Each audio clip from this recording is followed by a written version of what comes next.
Friends, ఈరోజు మనం ఇటీవల విడుదలైన క్యాష్ రివీల్ సినిమా గురించి వివరించబోతున్నాను. ఇది నిజమైన సంఘటన ఆధారంగా తీసిన సినిమా.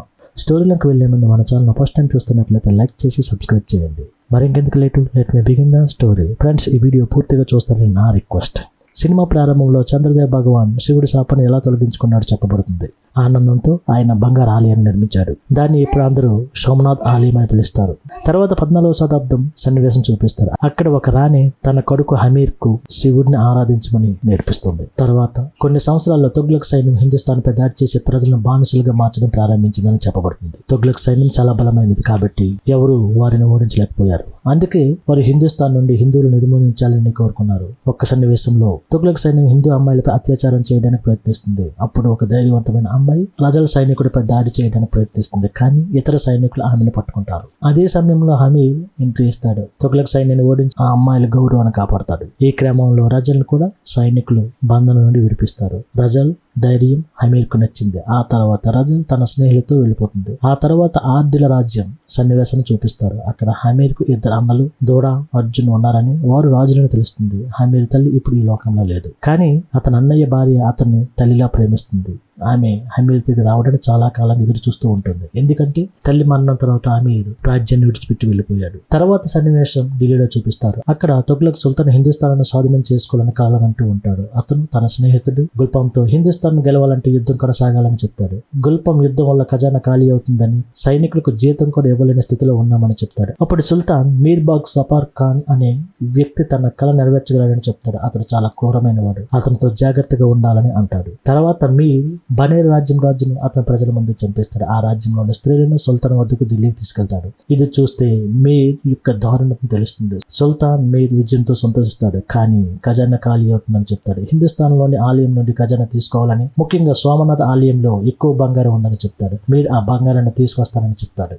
సుల్తాన్ వెళ్ళిన తర్వాత మీర్ తన సోదరుడితో సుల్తాన్ ఖజానా ఖాళీ అవుతుందని, సోమనాథ్ ఆలయాన్ని దోచిన తర్వాత ఆ ఖజానాకు తానే యజమాని అవుతారని, సుల్తాన్ సింహాసనాన్ని కూడా ఆక్రమిస్తారని చెప్తాడు. తర్వాత అతను సుల్తాన్ కావాలని కోరుకుంటాడు. తర్వాత మీర్ సౌత్ రాష్ట్ర దిశగా తన సైన్యాన్ని పంపుతాడు, అక్కడి ఆలయాన్ని దోచుకోవడానికి. సౌత్ రాష్ట్రంలో ఒక రాజ్యంలో మీర్ సైనికులు శివలింగాన్ని తొలగించి పూజాన్ని చంపుతారు. శివలింగం కొండపై నుండి పడిపోతుండగా వేగదాజీ అనే ఒక వ్యక్తి దాన్ని కాపాడతాడు. అతడు బిల్ సమాజానికి నాయకుడు, శివభక్తుడు. తర్వాత వేగదాసి శివలింగాన్ని మళ్ళీ స్థాపిస్తాడు. ఇది ఎలా ఉండగా హమీర్ తన రాజ్యానికి తిరిగి వస్తాడు. అక్కడ సంబరాలు జరుపుతారు. ఇంతలో మీర్ సోమనాథ్ ఆలయం వైపు వేగంగా ముందుకు సాగుతూ దారిలో వచ్చిన రాజ్యాన్ని ఆక్రమిస్తాడు. హిందూ రాజులను చంపుతాడు. ఒక రోజు హమీర్ తన స్నేహితులతో అడవిలో తిరుగుతూ ఒక అమ్మాయిని చూశానని, ఆమె లాంటి అమ్మాయి ఎక్కడ లేదని చెప్తాడు. అప్పుడు ఒక సింహం మీద దాడి చేయబోతున్న సైనికులను రజల్ కాపాడుతుంది. హమీర్ ఆమెకు సహాయం చేస్తాడు. ఈ క్రమంలో వారు ఒక సరస్సులో పడిపోతారు. హమీర్ కు స్పృహ వచ్చినప్పుడు అతను కీల్ సమాజంలో ఉంటాడు. అక్కడ రజల్ కలుస్తాడు. ఆమె ధైర్యాన్ని మెచ్చుకుంటాడు. అప్పుడు వేగదాసి వస్తాడు. అతను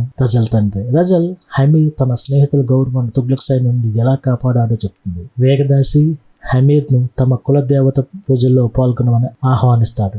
ఆ రాత్రి పూజ జరుగుతుంది. మరుసటి రోజు హమీర్ పిల్లలతో కుస్తీ ఆడుతుంటే వేగదాసి వచ్చి అతనితో ఒక పోటీ చేద్దామని చెప్తాడు. హమీర్ రజల్ ముందు వేగదాసి గెలవాలని ఉద్దేశపూర్వకంగా ఓడిపోతాడు. రజల్ హమీర్ ఆట పట్టిస్తుంది, కానీ హమీర్ నీ కోసం నేను ఏదైనా ఓడిపోతానని చెప్తాడు. ఇక్కడ నుండి వారి ప్రేమ కథ ప్రారంభమవుతుంది. వేగదాసి హమీర్ని పిలిచి నీవు సామాన్యులా కనిపించడం లేదు, నీవు ఎవరో చెప్పమని అడుగుతాడు. తాను దోడా, అర్జున్ సోదరునని, రజల్ కోసం ఇక్కడికి ఉన్నానని చెప్తాడు. దానితో వేగదాసి కోపంతో హమీర్ని వెళ్ళిపోమని చెప్తాడు. హమీర్ వెళ్తుండగా రజల్ వచ్చి తనను వదిలి ఎందుకు వెళ్తున్నావు అని అడుగుతుంది. హమీర్ నీతో పెళ్లి చేసుకోవడానికి తిరిగి వస్తానని చెప్తాడు. హమీర్ తన రాజ్యానికి తిరిగి వచ్చినప్పుడు అతని అన్నలు మీర్ చాలా రాజ్యాన్ని ఆక్రమించాడని, సోమనాథ్ ఆలయాన్ని దోచడానికి వస్తున్నాడని చెప్తాడు. హమీర్, అర్జున్ తమ గ్రామాలను కాపాడతామని చెప్పబడతారు. మరుసటి రోజు మీర్ ఒక గ్రామంలో ఉన్న ప్రజల్ని హింసిస్తూ పూజాన్ని చంపుతాడు. హమీర్ వచ్చే పూజాన్ని కాపాడి మీర్ సవాళ్ళను విసురుతాడు. మీర్ ఒక ఆట ప్రతిపాదిస్తాడు. ఒకవేళ హమీర్ గెలిస్తే నేను వెనక్కి వెళ్తానని చెప్తాడు. ఆ ఆటలో హమీర్ గుర్రం లేకుండానే మీర్ గుర్రంపై సైనికుని ఓడిస్తాడు. మీర్ కోపంతో తన గుర్రంపై సైనికుని చంపేస్తాడు. అతడు శివరాత్రి రోజున ఏదో చేయాలని ప్లాన్ చేస్తాడు. తన గ్రామాలను అతను గ్రామస్తులను రహస్యంగా చంపేస్తాడు. ఆ విషయం తెలుసుకున్న హమీర్కు కోపం వస్తుంది. ఇంతలో రజల్ దిగులుగా ఉండటం చూసి వేగదాసి ఆమెకు ఒక రహస్యం చెప్తాడు. కీల్ సమాజం ధనవంతులను దోచి పేదలకు పంచేవారని, ఒక జట్కో రాజపుతుడు తుగ్లక్ సైన్యం చేతిలో చనిపోయాని, అతని కూతురును తాను పెంచానని ఆమె నీవి అని చెప్తాడు. రజల్ షాక్ అవుతాడు. వేగదాసి ఆమె సంతోషంగా ఉండాలని కోరుకుంటాడు. శివరాత్రి రోజు తుగ్లక్ సైన్యం దాడి చేసి హమీర్ అన్న దురాజీని ఆపుతుంది. హమీర్ వచ్చి తుగ్లక్ సైన్యం ఒంటరిగా ఎదుర్కొని మీర్ సోదరుని చంపేస్తాడు. దీంతో మీర్ కోపంతో ఒక్క గ్రామాన్ని కుదరవదనని, ఆలయాలను నాశనం చేస్తానని చెప్తాడు.